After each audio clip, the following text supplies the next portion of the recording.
Alright guys, so we're going to go over, okay, just our quick review of basically the golf swing, okay, the setup, so dating back to the very first lesson that we did. Alright, so first thing that we did, I gotta grab a club. First night that we had, we basically talked about four things, Right. plus one, okay, we talked, the four things were basically our grip, okay, so wanting to make sure, okay, that we had those V's, alright, pointing between our right ear to right shoulder, okay? When we look down, we want to be able to see those two knuckles on that left hand, and we want to be able to get that right hand covering right over that thumb, okay?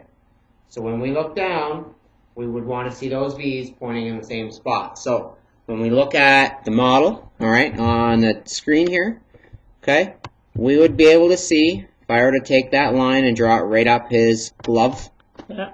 okay, and then we draw it, if you can see it right in there, the little thumb and finger point, we can see how that's a solid foundation for a grip, Right. okay? The closer the lines, and this is the thing that you'll learn, okay, if you do any video, anything like that, anything that we ever see on video, the closer the lines running parallel together, the much more consistent that player is going to be. So anything that you see, this is Rory last year, well, this year, it's been a little off this year, but so anything that you're going to see with him, he's very spot on in every, and this is why I chose him. Yeah. He's very spot on with every single piece that we talked about. Right. Okay. Second thing we talked about after we had the grip. Okay, we talked about alignment. Okay, so making sure again that our feet, okay, hips, shoulders, club face, okay, are pointing right where we want that ball to travel. Yeah. Okay, so it's very important that again we get in behind. All right, so if we were to have this scenario here, okay, if we were to get in behind here, what we would want to have, I'm gonna have to use a different club because he's right here.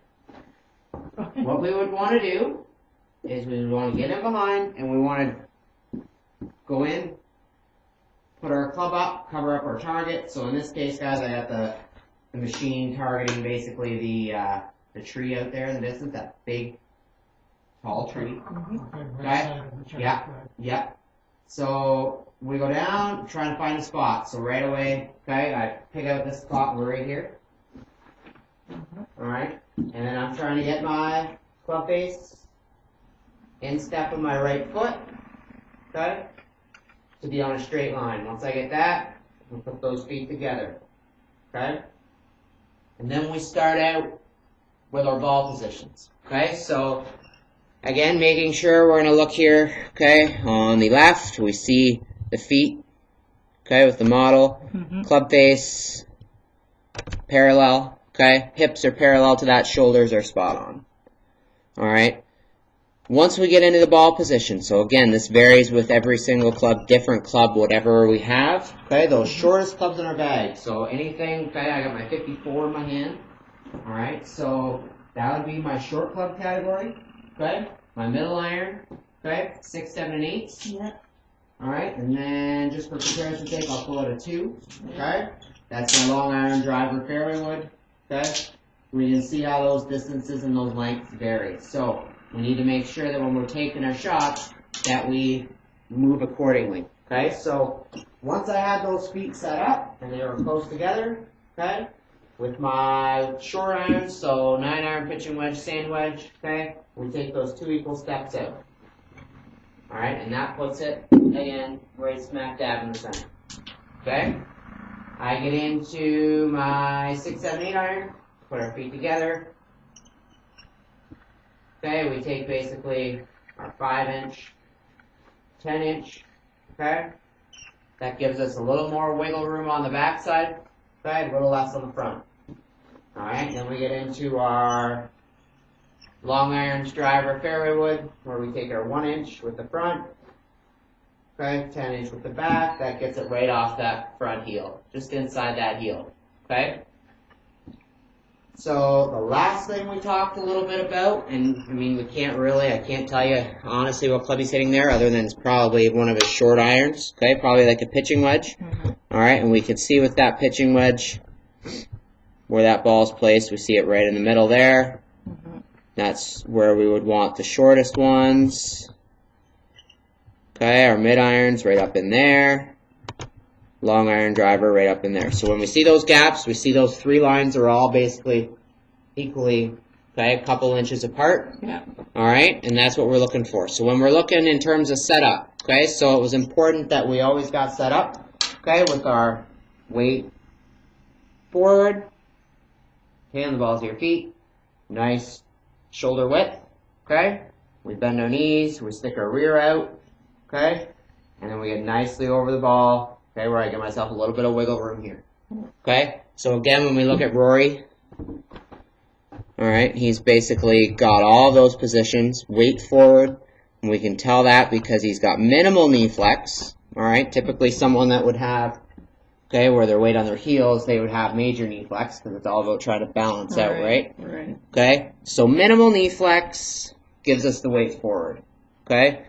Because again, now if I have my knees bent and I have my weight forward, I'm going to fall forward. Okay, so it's all about trying to find that equal balance point. Okay, and then the last thing that we see is we have a curve back here, so he's really got his spine over the ball. Yeah. Okay, so the last thing we talked about in this lesson here was the finish position. So really trying to get, okay, that foot up. Alright, and what we're going to see with his swing here specifically is he goes back, spine angle stays exactly the same. Okay, we go through, spine angle still exactly the same. And then we go through, okay, to the point where, you know, I had said to everybody, let's go, and we're going to see all those spikes on that back shoe. When we zoom in, we can count. There's 2, 4, 6, 7, 8. There's 10 spikes. All right, so that's a good visualization for golfers. Okay, if there's someone behind you, okay, or a partner that you're trying to, and you're struggling with your finish, just say, count how many spikes I have in my shoe and tell me. Okay, because then that way I get all my weight going through the target. Okay. Once we had those fundamentals set up, the next thing that we did a little bit about and talked about was the backswing. So again, the backswing was very, very important, okay, and the reason for that is because that sets the tone for how the club comes down in the downswing. So, when we take the club back, like we said from the beginning, we always start, okay, from the point that's on the ground, and we work our way up our body, okay. So, in that case, okay, we would want the club head to start first, all right. So, when he takes the club back from this angle on the right, we can see that's the first thing that starts to move. Okay? Once that starts to move, okay, it stays nice and low for that first little bit. So if we were to look, and I'm going to draw what we would call, and I'm sure you guys have heard of, a plane line, swing plane line.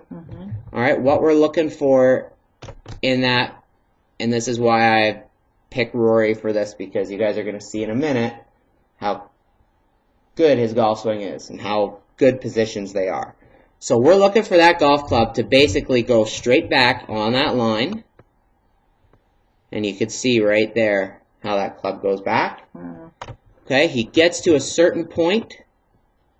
Okay, remember where we had those shafts placed back and on the front? He gets to that point right about here.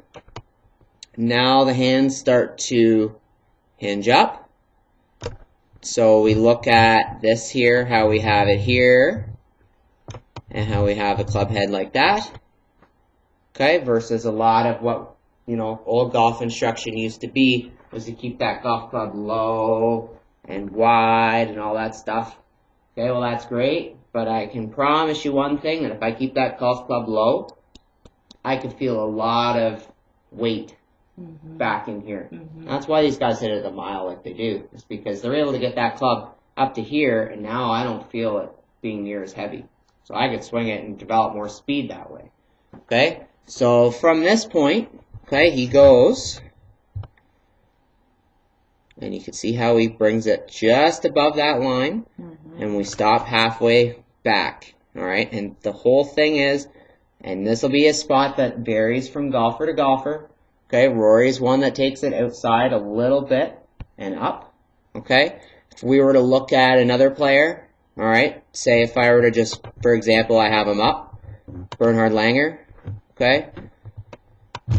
What we're going to see with him, he's got a picture-perfect takeaway, where he goes right up and starts to rotate up, and you can see how that club head stays right on that line. So, closer we get it, okay, the better. But the nice thing that you're going to see with this position is if I were to take my little circle tool here and draw a circle between, basically around his hands and club head, see how small that circle is. The smaller the circle that we can get, meaning the closer that my club, okay, is to, okay, being in this position where I get it elevated, the smaller the circle will be. If I get it where I'm like this, I'm going to have a big gigantic circle on the screen, okay? And that's why we like to get that club elevated, so we get that club to match that plane line just like it would any other time, okay? So again, now when we continue to go up, okay, we started club head first, hands, okay, we hinged our wrists. Now it's important that we get the body involved, okay, because the one thing you've seen with Rory, he hasn't really turned much yet, okay? But now you're really going to see when he goes in and swings back here, takes that club, and now begins to turn, and you're going to see his shoulders basically pointing right at us, okay, at the top of his swing. And when we get to the top of our swing, if you can really focus on trying to get that arm, okay, on your shoulder line, okay, where I swing up, if I get it too much around this way, it's going to be low and flat, and I'm going to end up hooking the ball. Okay, if I get it too upright, okay, we're going to end up pulling, okay, or slicing, okay, depending on the club. So we want to try and get that club and that arm to match your original shoulder plane, okay?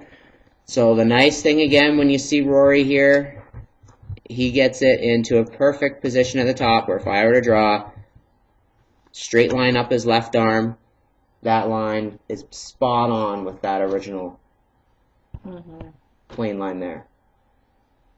Alright? Again, parallel means we're in good shape. Okay, when we bring the club down, again, what we wanted to start with there is we wanted to start with the ground up. Okay, so the hands are really the last thing that actually come down in the golf swing. When you look at it here and he goes to the top, okay, want everybody to really watch. I'm going to draw this line here as well. I forgot to mention this. Okay, where we keep that lower body nice and solid.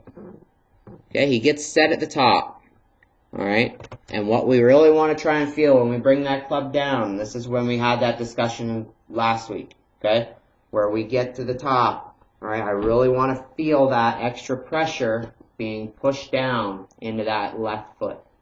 Okay, and if I can get that pressure pushed down, alright, that brings everything down a little bit, and I get into a squatting type motion. So if I were to draw a line here on his head, okay, brings that club down, see how he really gets down into that shot? Okay, and you're going to see it here as well. And he gets down, and he also starts to shift forward. Okay, so when you actually see it on video, he shifts forward the same amount as he does going down. Okay, so, and now in reality, those two will balance each other out, and we'll hit that shot really solid. Okay, if, say, we get too far forward, okay, or too far back with our body, we're not moving our body quite as much as we are up and down, then that's when we start hitting the ball thin, fat, left, right, whatever. Okay, kind of all over the place. But we can definitely see, okay, the gap here and here is essentially the exact same. Alright? And the other thing was with the downswing, okay, is we wanted to try and get that club coming in from behind us. So you can see how that club head is in behind him. And again, if I were to draw this line here on his club shaft, again, it's bang on. So now you guys can see why I picked this swing, because it's spot on, right? We're exactly right where we want it. Alright, and then when we come down, again, we try and keep that angle that we've set. Okay, you can see here with that angle between his arm and the club, that looks very similar to what we saw in that takeaway move, right? Except it's exaggerated now.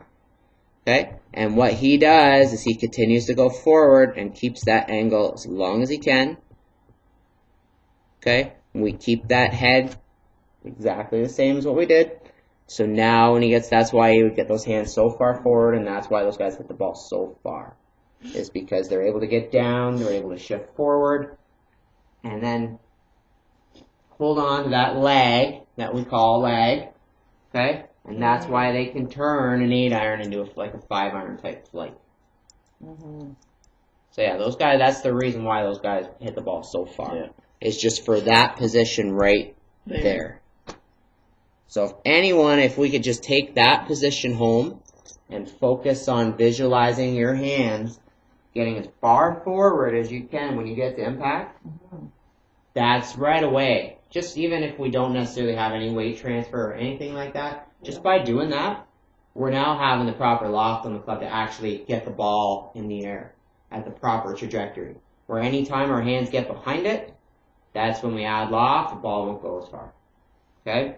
So it's really important, just if that's the one piece that you're going to take away from all this in the golf swing, that's it. Right there. Get those hands as far forward as you can. And just visualize it as far forward as you can. Alright, and then in that follow through, okay? Big thing in the follow through that we've already talked about, alright, is now that club does exactly the same thing.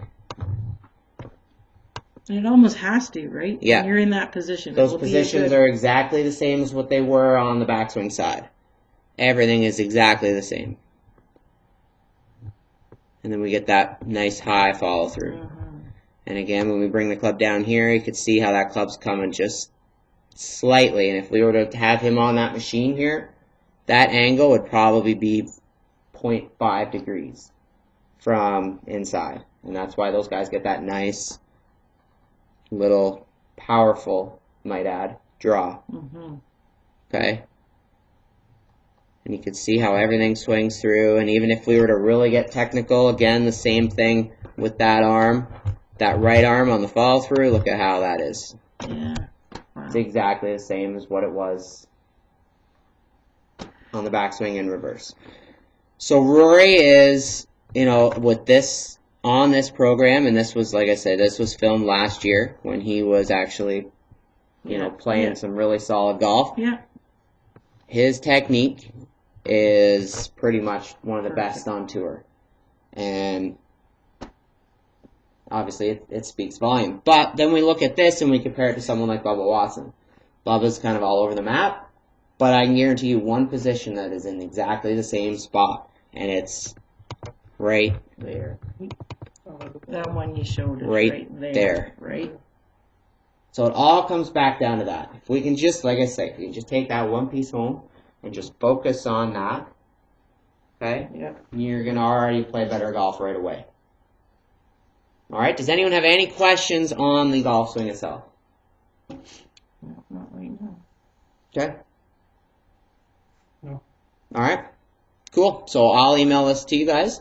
It's a YouTube link. So basically what you do with it, I'll send it in an email, click it, bookmark it. It'll be there forever. So just go ahead, like I say, you can go ahead and keep it for yourselves, and that'll give you something to refer to. Perfect. All right.